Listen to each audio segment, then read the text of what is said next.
Wonderful. Well, welcome everyone, and thank you, Mike, for the introduction. That's a great panel to follow. I noticed the clock had already started, so we'll be quick. So I'm Anthony Hobley. I was the co-executive director of the Mission Possible Partnership. We now have a new CEO, Matt Rogers. But the work that we have been doing at the Mission Possible Partnership is incredibly, it may not seem it at first, but is actually incredibly relevant to this panel. And I was actually very excited to be asked to moderate this panel because we're working with the harder to abate companies, the steel companies, aluminium, cement companies, shipping companies, airlines, trucking companies. And for those companies, their scope 1 and 2 emissions are the scope 3 emissions for many of the companies who are making commitments, who are looking at their supply chains and trying to address scope 3. And one of the things we've discovered in our work over the last couple of years is there is no way we're going to decarbonize heavy industry and mobility unless we take a value chain driven approach. We look at how we work right across the value chain, from consumers, the consumer facing companies, right the way up the other end to those who are producing the products. We did a piece of work a few years ago as part of the World Economic Forum, and I'll tell you a little bit about who is Mission Possible and who set it up. But the report, the Supply Chain Opportunity, was done as part of the Alliance of CEO Climate Leaders with BCG, and it showed very clearly that for companies who produce many primary products and materials, their cost of abatement is very high per ton of carbon relative to their profits and their turnover. Whereas if you go to the other end of the supply chain, the consumer-facing companies and even the consumers, the cost of abatement per ton of carbon is relatively modest. So this creates an amazing opportunity to address the cost, the so-called green premium, of investing in the technologies that we will have to reduce emissions by taking a supply chain-driven approach and by addressing scope 3 emissions through the value chain. And this, I think, is one of the topics I think we can explore in this conversation as we talk about how we address this.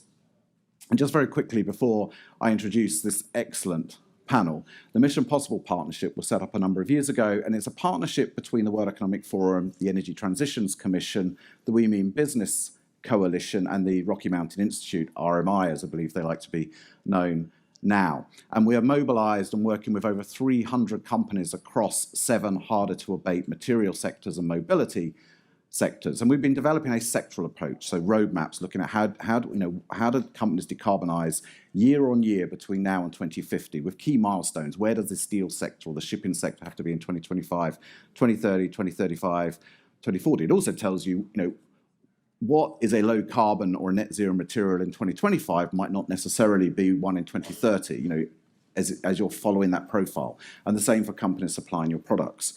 Now, I think to address some of these exciting issues, we have this great panel. We have a last minute change on the panel due to COVID. So unfortunately, Tom Delay, Chief Executive of the Carbon Trust, can't be here, but actually we have an excellent replacement. So we have Hugh. You're the Managing Director for the Advisory Services at the Carbon Trust. Yeah, that's right. So for those who don't know us, the Carbon Trust is about 21 years old. For 10 years, it was a government-backed UK organisation, but for the last 12 years, we've been a commercial advice and assurance provider to businesses and governments all around the world, helping to accelerate the move to a decarbonised future. Brilliant. Thank you, Hugh. And we also have the Minister for Environment for Lithuania. Minister. Yeah, just pleasure being here. So governments are good in regulation, but I believe that decarbonization and circularity can happen only going side by side, with also speaking both about fiscal mechanism, but also about speaking innovations. And I think governments, they play a mission to pay this premium, which is not always absorbed by the corporate, in the corporate world. Wonderful. And Rosana, Elias, who is I hope I pronounced that properly, Head of Sustainability at Whitbread. Yeah, Head of Sustainability at Whitbread. Some of you might know Whitbread. We're the biggest budget hospitality brand in the UK. We've got about 850 hotels and about 400 restaurants. And I look after our sustainability programme, of which carbon is a key factor. Wonderful. And last but very by no means least, Sheri Hinish, who is the Global Sustainability Services Lead at IBM. Hi, everyone. Sheri Hinish. I'm so excited to be here and talk about how IBM is using technology to fundamentally shape and change the world that we share, to help people make better decisions, and to reimagine the world, creating something that changes everything. Wonderful. Hugh, if I may, I'm going to start with you. And a sort of opening question, I think a fundamental question to this conversation. Why measure your Scope 3 emissions? What does it enable you to do? Great. Well, from a company's point of view, I'll answer that question. The first reason to do it is Scope 3 is material. For the vast majority of organisations, it's between 60 and 95% of overall carbon emissions which are in the company's orbit. And some work we did a few years ago, we found that on average, for most of the companies in quite a large sample, Scope 3 was 11 times greater than Scopes 1 and 2 combined. So it matters. What can you do about it? Well, I think the second reason to get involved in measuring Scope 3 well is that it leads to better decision making, and we've got lots and lots of proof points of that. So, for example, it enables you as an organisation to focus on perhaps the more carbon intensive areas of your value chain and take action. Secondly, it's a really good way of starting to analyse risk, and in particular climate-related risk and opportunity. It's a very, really good input for that. Thirdly, and of course that leads to resilience in the long term. And thirdly, it's actually in some ways a gateway to innovation, because once you know where some of the future problems are going to lie, that's where you start thinking about innovation, which is totally necessary to post-transition. We can't just get there on incremental reductions. So those are all the main reasons to do it. I would also add an extra one, which is when disclosing Scope 3, this creates transparency. And if you're doing it right, that creates confidence among stakeholders, employees, and of course, investors. Thank you, Hugh. Minister, I'm going to turn to you next. So driving demand and driving your suppliers to address their Scope 3 emissions is also a wonderful way to drive green demand. And in fact, if you are a steel company or a cement company or a manufacturer, you're going to invest. You're going to invest and pay more to put technologies in place to address those. You're going to build green steel plants, or you're going to invest in new types of cement that reduce emissions. You want to know that someone's going to buy that lower carbon product. That there is going to be green demand. And one of the things that we've done in the forum, the World Economic Forum recently, is set up this thing called the First Movers Coalition with the US State Department and John Kerry. And that's getting a lot of companies to make commitments from 2030 onwards that they will buy these green products and they'll pay the green premium.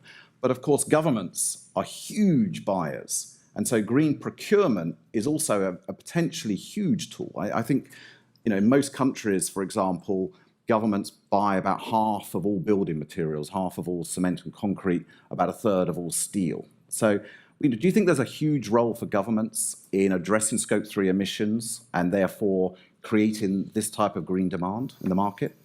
A good question, and I think we have to learn from the history that only by buying the cheapest products we have had carbon leakage towards this continent especially. So when the governments are purchasing something, and governments sometimes stand for the half of material investments in various countries, they have to set an agenda. And I think by mission, the governments are in charge of promoting the standards, paying the premium price for certain products. We have had carbon leakage, various industries moving out from Europe or United States towards the sweatshops in Asia and elsewhere, where we have nightmares. And that's why when we come back, how the governments are purchasing things, and that's where the power is. That's especially in material investments, maybe in some services, yes, hotel brands, and also that's where the demand side can be huge power. Minister, thank you. Rosana, I want to turn to you next. And the question I have for you, in terms of your experience as a company, tackling these issues for real, is how do you effectively engage your suppliers? Where do you start? Perhaps, it'd be great to give some examples of where you're doing this in practice. Yeah, absolutely. So I suppose when you think about how you're going to effectively engage, you need to know where you're starting from and why you're engaging with which suppliers and what your strategy is going to be, because it's not a blanket approach. And to Hugh's point, it is material and it's vast. Just speaking from our experience at Whitbread, we've got our scope 1 and 2 collectively we're on our reduction journey, so we've still got about 50,000 tonnes in our organisation of scope 1 and 2. Our scope 3, which actually Carbon Trust helped us to kind of calculate our baseline, it is 10 times that. So it is vast, and we know we need to address it. We've set our target, so starting with understanding your baseline and where you want to get to, and for us that's on a 1.5 degree pathway, to give the example. So we're getting to 50% reduction by 2035. That's our first target, moving on to 64% by 2050. But taking that first one, we know where we want to get to, and we know where the carbon is in our scope 3. So for us as a hotel and restaurant brand, about 40% or so of that is on our F&B. So that would be where we might want to prioritise, because you look at the most material areas first. But how you effectively engage will depend on how you want to deal with those particular suppliers.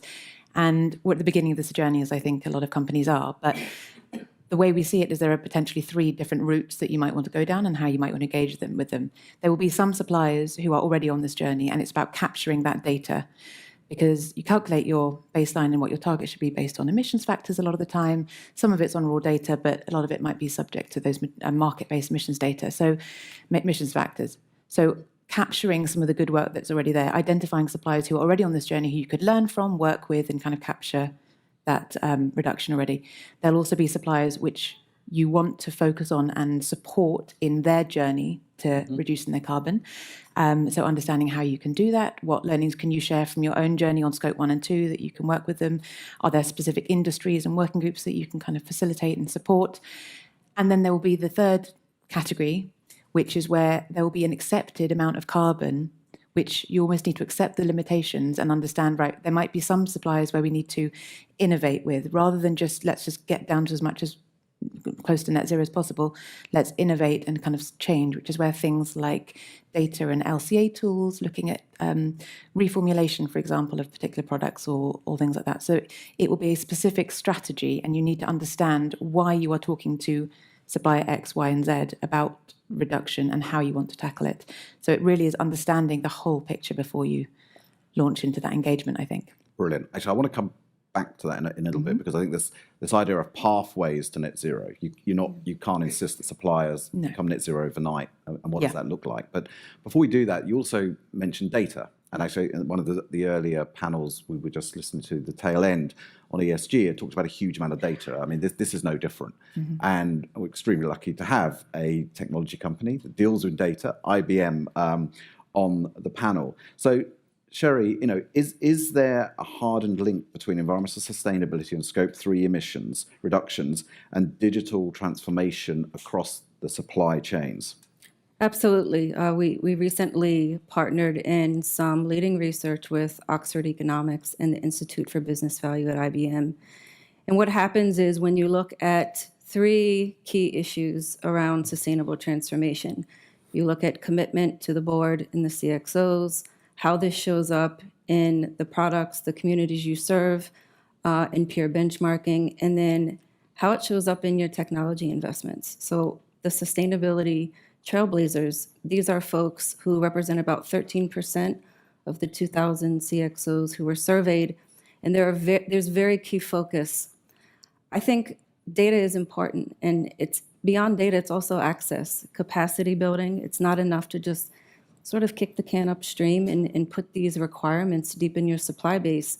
It's also, how are you using technology to enable and facilitate better decisions? So when we think about what that looks like, it's definitely one of the key lessons learned from these trailblazers is bringing others along the journey, engaging your supply base, and this is beyond tier 0 and tier 1, reaching back deeply.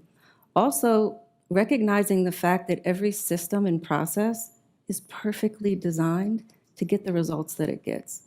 And the reality is, when you think about how complex our global networks are, we've actually designed them this way. We've designed risk into our networks. We've externalized a lot of that risk. And how can we use things like data, AI, data aggregation, using a systems thinking, a systems lens, to get closer to how should we rethink sustainability? How should we rethink the products that we make? We design a lot of ESG-related impacts, 50 to 85%, into products, into network and sourcing strategy. So getting really clear, I think one thing that I've taken away just from the first few hours on site is there's definitely a compliance lens, due diligence lens with ESG reporting. There's also an optimization lens, but you can also optimize for a problem that shouldn't even exist in the first place. I think what we're seeing beyond that and how we're helping customers is the true transformation lens.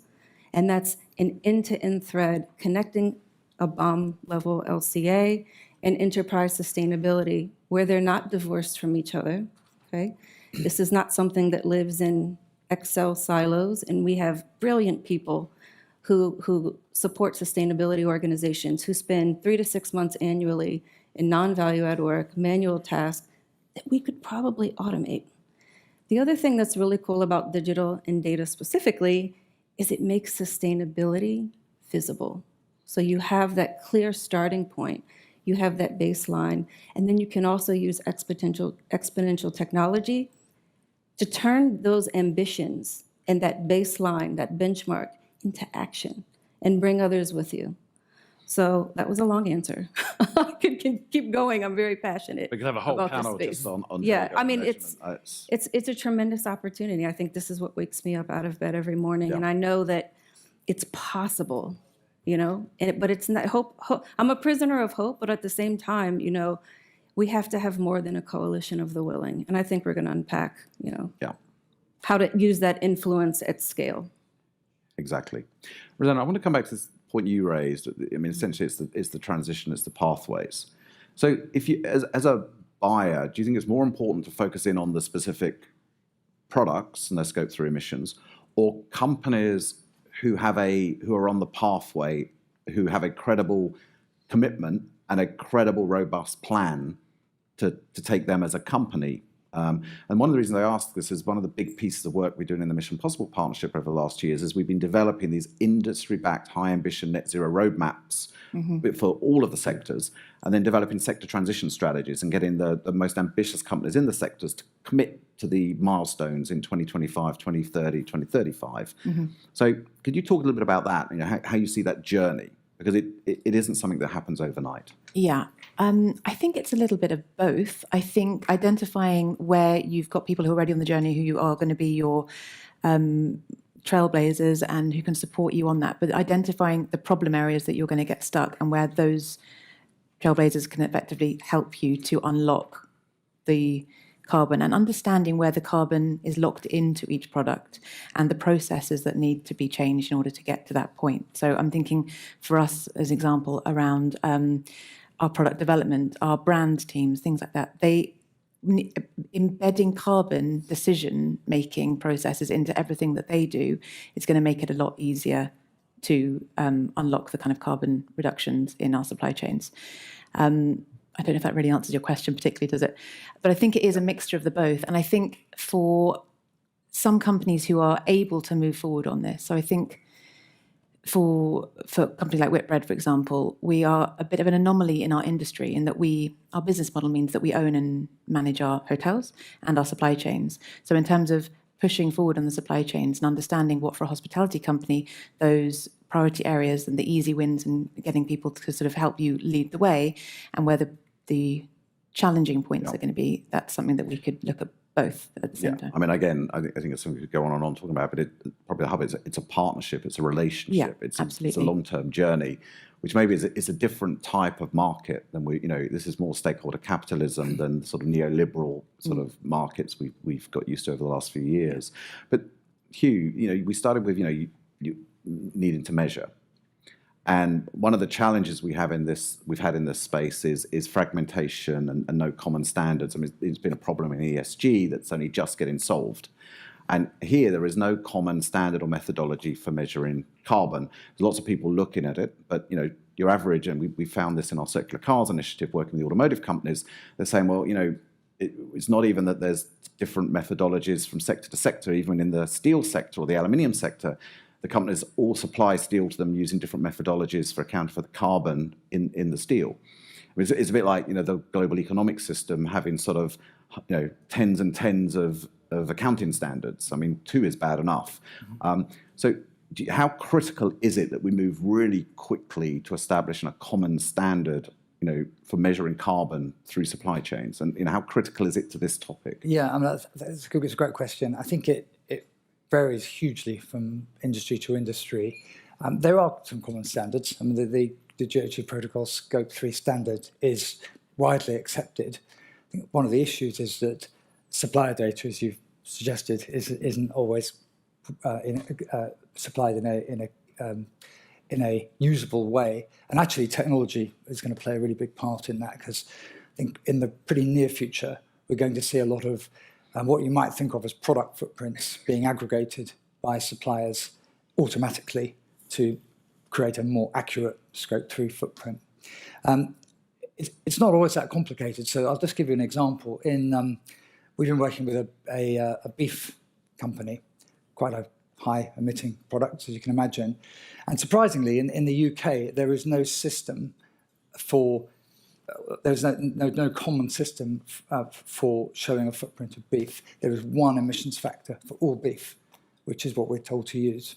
And there's actually an 8 times variability on beef in the UK. So you can get it from one farm 8 times more carbon efficient or inefficient than from another. So this company is actually investing in about 500 of their farms just to create, in effect, a way of getting better beef data, which can then be shared with the industry. That's a very simple example. There are many, many of those. So it really is a step-by-step, sector-by-sector approach to make things better. Hugh, thank you. Minister, I want to come back to you now. I mean, and the role of governments. I think in this space, you can play a very influential role through regulation, but also through the way you engage in value chains, as we've touched on. Which is the most important, or do you think it's a combination of the two? It's tango for two. Yes, on European level, European Union is developing this taxonomy ESG regulation, and there's also labeling, which is coming into power in upcoming years, with every single product labeled how much it emits. But it goes also on various products like textile strategies, because textiles is something which is actually, especially the social and human rights issues are in focus, should be. So governments do play a vital role, but not alone. Just take packaging. Packaging is a big issue, and any product, if it depends on producing recycled packaging, it's totally dependent on government collection schemes, whether it's a clean product, whether it's recyclable, how much it would cost. So we are engaging a lot with Carlsberg, for example. So we already have on market 100% recycled PET plastic bottles, and it's especially because the government schemes for collection are working well. So it's, but the patents had to come from the academia and the applied sciences. So yes, there is you can regulate, but it's also you have to just also, for example, in packaging sector, have a certain collection scheme possible, which gives you clean materials for further recycling. Minister, thank you. And Sheri, I just want to come back to you quickly around, I mean, transparency is incredibly important if people have confidence in the sort of markets we developed in the measurement in green, lower carbon products. So what role can companies like yours play in helping to address and bring that transparency to the market? Transparency is important, and I'm super passionate about sustainable supply chains for folks that know me. I think, when you think about credentializing that documented proof of performance, it definitely shows up in the supply chain. What we're finding is visualization, being able to share and articulate through the lens of data, that scoring mechanism, or how transparent, using blockchain, for example, how transparent are you in your business operations across your value chain end to end? What we're finding is even sharing that information, there's no shortage of large brands that have that, thick CSR report that they disclose, lots of disclosures. Does that really get you closer to trust? And that word came up in the last session. And it's very much about how you can demonstrate and prove that you're a good corporate citizen. But I think there's also a very human element to that, and that's the experience. So how can you use data, use transparency in a way where people feel like they're fundamentally making a difference by choosing your brand? There's elements of loyalty, brand preferentiation, but then also using sustainability as a transformation catalyst. So that shows up in your values, certainly the employee experience, how you engage your suppliers, why people choose to do business with you. And that's something that really gets me excited, because it's beyond transparency, it's trust, it's experience. And if you look at that continuum that we've all been describing, there's due diligence, there's compliance, there's optimization, there's transformation, there's innovation, and then there's trust, which is a really human feeling. And that's what I think is at the heart of how ethical innovation and some of the work that I lead at IBM, how we can truly make a difference and leave no one behind in the journey. Exactly. We'll leave no one behind is important. And on that note, I think we have just under 5 minutes. We can take a few questions. So there's one here at the front. So, and who you might want to address that question to? Okay. Hi, I'm Michael from Green Cheddar. Really interesting talk, thank you. I'm quite interested in your opinion on double counting, because some scope 1 or 2 emissions for one business might be scope 3 for another. Who wants to take the double counting question? You're looking at me. Well, all I would say on that is you're not supposed to add all the scope 3s together, right? They are a view of an individual organisation. And yes, absolutely, one organisation's scope 3 will be another organisation's scope 1 and 2. I personally don't have a problem with that, because it enables each organisation to focus on where they can be material. I think there are still some issues with regard to, getting quite technical here, the national allocation plans and some of the rules that have just come out of the last COP, to do with, particularly with the way that offsets are going to be discounted against national plans.